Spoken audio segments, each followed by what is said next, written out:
guys are incredibly tough. Glayton has amazing fundamental jiu-jitsu. I'm interested to see how this match goes. I think it depends if he's done his homework on, Dave and, how he plays in his game. Dave's a master at his game, so if you play into it, you're going to get caught. I think that's very well said, and one of the things that some of Glayton's friends have expressed concern to me about is, like, does Glayton's game play into Dave's game? Because Glayton's game is super dangerous, but fairly straightforward. Like, good, solid fundamental jiu-jitsu, nice little takedown there from Glayton. But Dave doesn't mind being on his back, he doesn't mind giving up bad positions, and he does some very unorthodox things. Like this loop choke he's trying to set up right now. Oh, wow. Oh, wow. Oh. It'll be interesting to see how Dave pans out in the later minutes. We had a conversation earlier about how he's dieted to get down in this weight. So interested to see how he performs in the later minutes, 10, 12, 14 minutes. I was actually talking with Dave last night where he said, if I ever try to cut to the 160s again, smack me with a stick. And I was like, why do you do this to yourself? These are... But Dave has this sort of honor code where he wants to be as close to his opponent's weight as possible, even if they don't ask him to make that weight. And I admire it, even if I don't understand it myself. Yeah, definitely respectable. It's he lives by his warrior code, which I think we each all do it to respect.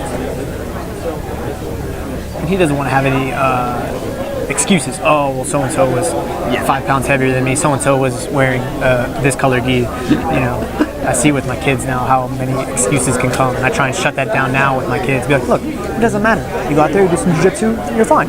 Totally. I always tell people that you have to be so much better fair doesn't matter. And that's the mentality you kind of have to get into. So Glayton inside control on Dave now, which does not mean Glayton is safe from Dave's attacks. No, and being that I fought Dave last time is, I may have gotten to a dominant position a couple of times, but he can get back to a guard position at any moment. Give him just an inch of space. Dave taught a seminar on his Darce choke at Elevate MMA, and I don't think Glayton was around then, but one of the setups that he showed was this Darce choke from underneath side control, which he's gotten really high-level opponents with. So I'm not sure if that's what his game plan is today, but we'll see.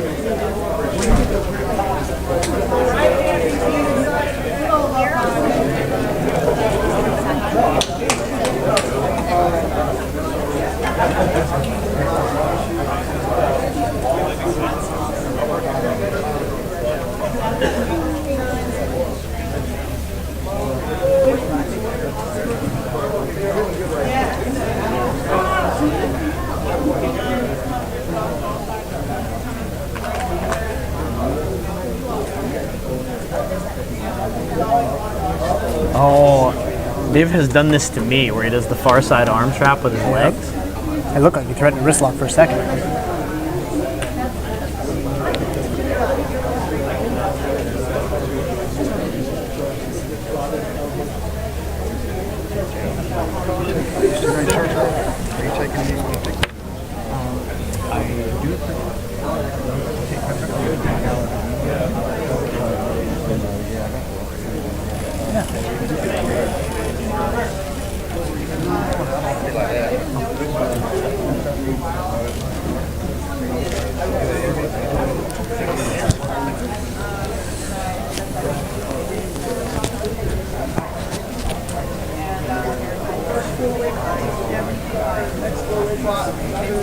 In between rounds or something. Cool. Oh, no problem.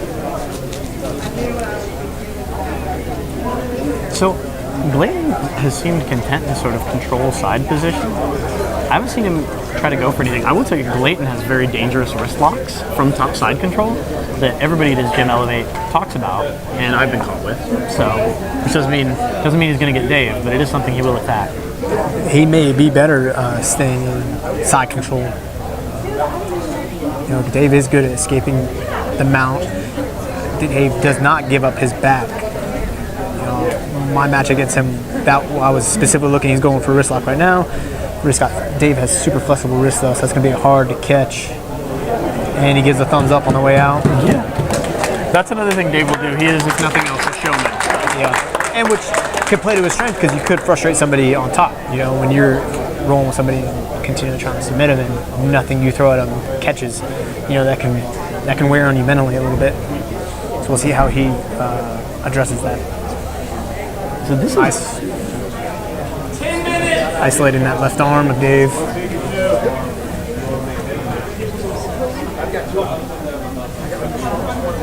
one thing that's interesting rolling with Dave, and I'm interested to hear if this is your experience competing with him. He's almost a counter fighter, where he's waiting to see what you do before he decides what he's going to do, and doesn't often seek to impose his own game so much as, oh, Glayton is trying to put my arm on the far side, I will go for my far side attacks as opposed to trying to force something. Yeah, I'd say that's probably the best representation of Dave's game. He is very much a counter fighter, and doesn't impose his will, which can be very difficult. When there's no back and forth. If all he does is let you give or let you take, I should say, and there's no give back, and sometimes it's hard. It's hard to submit somebody that doesn't want to do any submissions.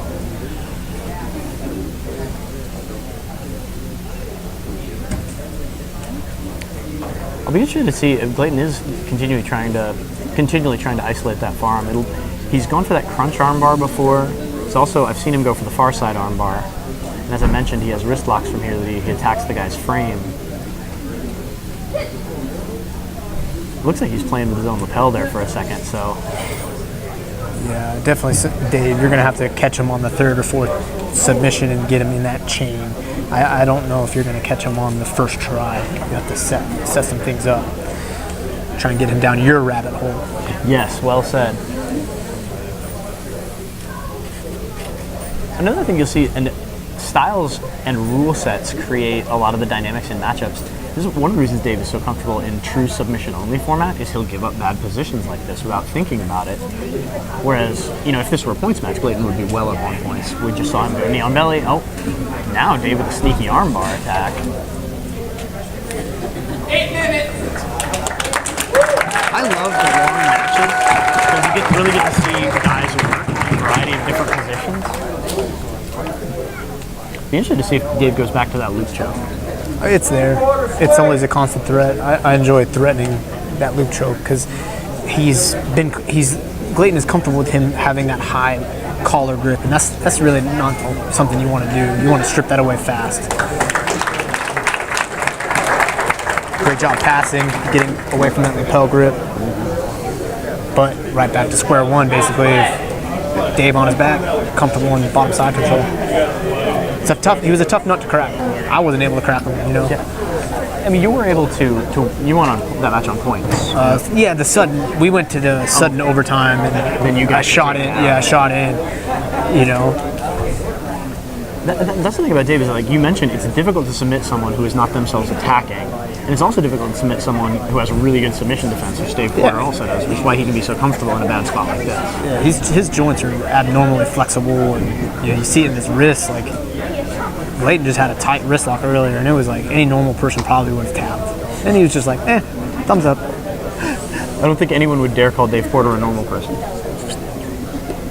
I don't think any of us are. If if you spend most of your time choking your friends out and trying to break each other's limbs, and then go eat dinner with them afterwards, sort of none of us are normal by normal standards.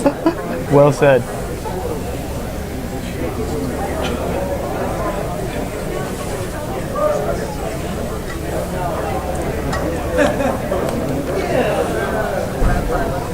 Yeah, so Team Rubao Carioca really performing well today. We saw Stafford Hamilton just win by Kimura, Sean Burton with a nice heel hook. Great Kimura, yeah. I think they got a little extra motivation, It has to feel good, right, to perform in front of the professor. Yeah. Anytime that, Gustavo is where I'm at competing, it always gives me a little extra I feel invincible, and especially someone you look up to so much can be there and show their support, it means a lot. Oh, for sure.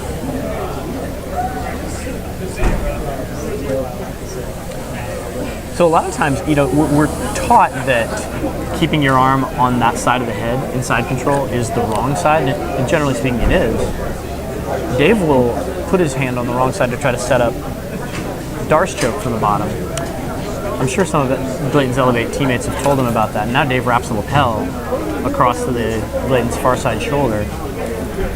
Not really sure what he's setting up there. I think he's trying to isolate that arm to maybe bring his right elbow across to set up that darce.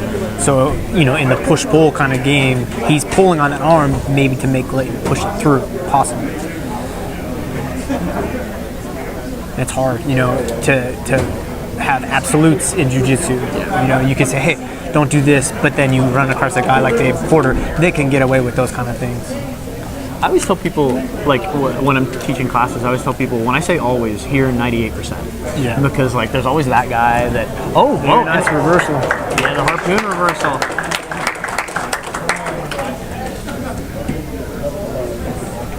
It's rare to see Dave kind of use explosiveness. It He is. must be, he must feel he has a setup somewhere on something. It looked like he had one in, one out for the dart. Yeah. Oh, Yep. it looks like he's got it, yes. Oh. Yeah. And Oak's tight. He's going to walk his hips up. He's going to try to trap Glayton's leg with his top leg. Oh.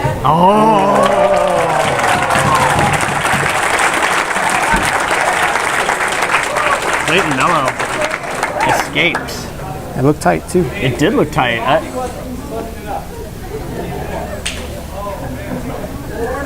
We'll see what that did to Dave's gas tank. Yep. The other thing too is, like, part of why I'm never comfortable on bottom side control, partly because I'm not as good at Dave Porter at defense or at anything really, but part of it is also, like, I feel myself wearing out when I have to carry somebody's weight, like particularly somebody that knows how to exert top pressure. And so you mentioned Dave's gas tank. It'll be interesting to see if being under Glayton this long has taken something out of him. And as you mentioned, the weight cut, he was in an infrared sauna until late last night, so I wonder if that'll show up in the points round if we get to the points round. We still have a little over. Possible. He did have, that was a nice little exchange, and hopefully he can recover from that. Maybe he has one or two more bursts of energy like that. Glayton does not seem tired.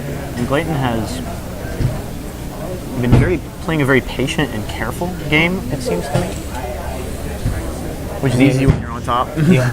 And I think he's done his homework because he has not transitioned past side control. He stayed cross body the entire time, one opinion on belly one time. I think he knows that Dave is good at defending full mount. Sorry, man.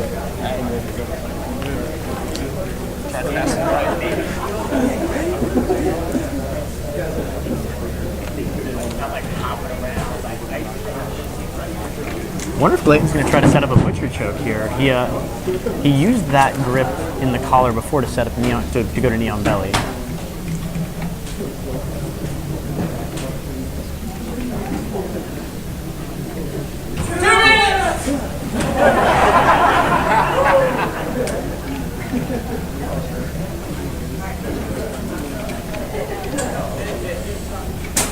This has been a very interesting chess match between two guys who are both difficult matchups for anybody.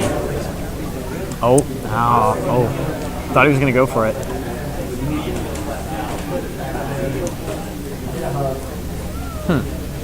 Baited them out there. Oh. Yeah, he's done his homework. He didn't want to stay there long, but now Dave's got his right knee on the inside. That was interesting. Ordinarily, in most black belt matches, you'd never pass up a chance to mount in the gi. And at least, again, always never. But. Yeah.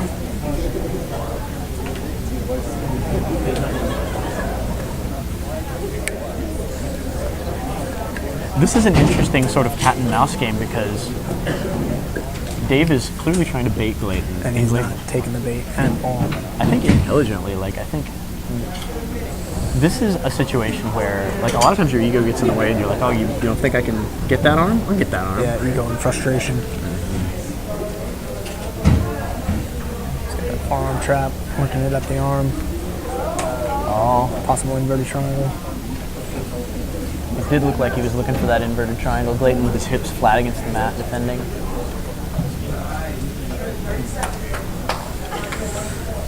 So this will be a very interesting, I assume at this point we are going to get to the points round. And this will be a fascinating points round. Because for now, like, Dave's strategy during this has basically been, let's see what Glayton, try and submit me, try and submit me, try and submit me. And in the points round, that's not going to be a strategy. That's going to be a win-win. Yeah. But Dave, this might be part of his game plan too. He has not exerted a lot of energy defending the guard passes. He's kind of just let him go to side control. So that could play in his favor in the points round because Dave does have a very tough guard to pass. Yeah. It was a very tough guard to pass last time when I fought him. So. Dave's a very smart and calculated fighter. He does something for a reason. Now he has that mongoose stance that he's famous for. Sits to guard. In which, Glayton could have taken advantage of that and shot in and got an easy 2 points.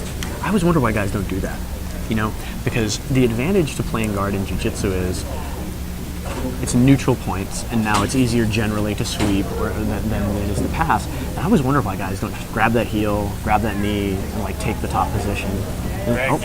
Wow! Just as we say, Dave's guard tough to pass. Glayton passes it for 3 points, and this is and here's the thing, I've been talking about, and I'll be interested in your perspective on this too. First to score is such a big advantage in a short points round. You got 5 minutes, and now you have to take chances. And you might be someone that's comfortable on your back, comfortable defending, but now, if you don't score, you lose. Yeah, and I've always come from my background was wrestling, and that was pushed to us in wrestling was first to score. More times than not, will win the match. If you can impose your will, get on your game plan.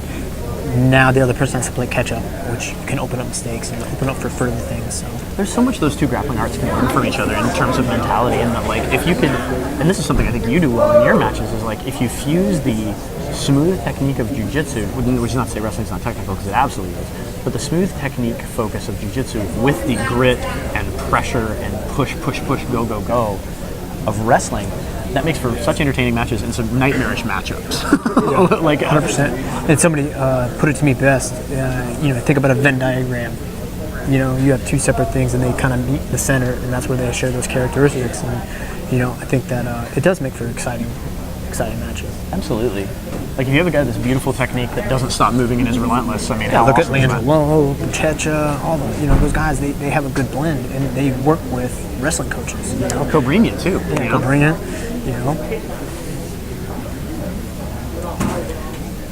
At the end of the day, grappling is grappling. You have different rule sets, you have different things you look for, but I think everything can kind of blend in its own right. Setting up lapel stuff. Really, Glayton's got he doesn't have to go any much further than that. He can pretty much. 2.5 minutes. Now he's setting. Yeah, he's got that lapel fed on the far side of Glayton's neck, and now he's looking for almost a scissor choke. One thing about Dave Porter, and why I think he loses a lot of matches that he should on paper win, is that he doesn't really pay attention to points. And he's always going for the finish, which I think is admirable. But me, I like winning. It's better than lose. Yeah, and there's a nice little reversal. Yeah. Dave's still down 3 points. Dave has to pass. He does. I think you can look in his eyes right now. He's got a little bit of fire, so we'll see if he follows up. I would like to see him, kind of embrace the position more, because he would be, like you said, a lot more successful. He's a very awesome competitor, and some of that mentality that he has kind of, like you said, loses some matches that he should win. You just got to play the game sometimes. Yeah, exactly. I will actually be very interested to see whether Dave attempts to pass or attempts to enter the legs and tries to footlock him. Because Dave has very good footlocks. Just taught a seminar has a new DVD about the straight ankle lock. Well, he's trying to bait Glayton to grab his foot. Yeah, he may not try to pass. He may try to enter the legs and get a submission. Got a minute left in this match.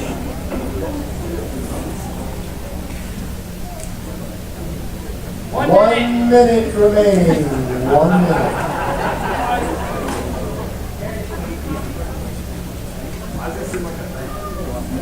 Guard's open. Isolating that left leg. Yeah, I think we're going to see him attack that left leg.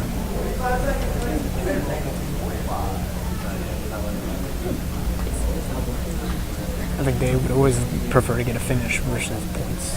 100% yes. That way there's no excuse. You know. In his match with Adam Jetton, I actually shouted at him when he was in 50-50. I was like, Dave, you can come up and get your points. And he looks at me and laughs. Absolutely. You guys have my size. Absolutely. 1 second. Five, four, three, two, one.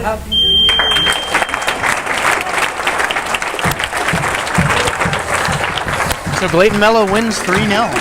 It's a good fight. Somebody submit a shooting.